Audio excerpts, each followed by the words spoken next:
Nagsimula sa simpleng pangarap, mama, pag gusto kong mag-abroad para sa inyo. Pero ang ticket, hindi lang pamasahe, kasama ang utang at lahat ng kapalit ng pangarap. Ibinenta ang lupa, pati baka at kalabaw. Tahimik si papa, pero halata ang takot sa mukha. Si mama nagsabi na kaya mo yan, pero sa mata niya ramdam ko ang hirap para sa kanya. Lahat gagawin kahit mga layo, para sa pangarap, hindi lang para sa sarili kundi para sa inyo.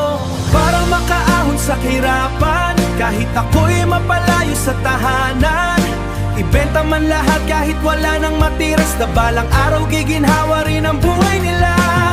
Kahit anong hirap, kahit anong sakit, ngiti pa rin kahit luwa ang kapalit. Kasi ang pangarap ko hindi lang para sa akin, kundi para sa pamilya, mahal ko higit pa sa sarili ko. Pagdating sa abroad, hindi pala madali. Ang pangarap naging overtime at pagod sa sarili. Akala ko dolyar madaling makuha, pero bawat sentimo galing sa pawis at hirap, totoo talaga. Minsan napapatawa ko sa sarili ko, akala ko abroad, bakit pang training sa hirap ito? Pero tuwing sweldo na ipapadala ko, nawawala ang pagod, basta sila masaya na sa utang na dala ko. Unti-unti ko pa rin binabayaran, kahit matagal, kahit makarating din ako sa pangarap. Para makaahon sa kahirapan, kahit ako'y mapalayo sa tahanan.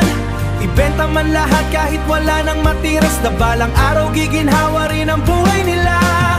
Kahit anong hirap, kahit anong sakit, ngiti pa rin kahit luwa ang kapalit. Kasi ang pangarap ko hindi lang para sa akin, kundi para sa pamilya, mahal ko higit pa sa sarili ko.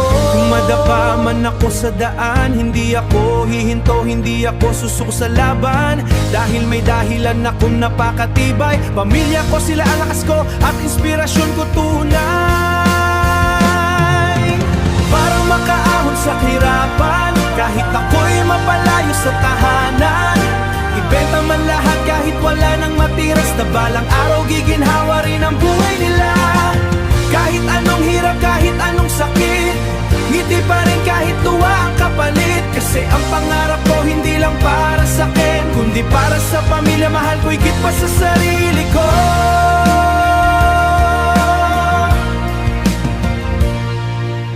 Oo, para makaahon sa kahirapan, ito ang sakripisyo ko ngayon. Balang araw, uuwi akong masaya at masasabi mapakinaya natin lahat.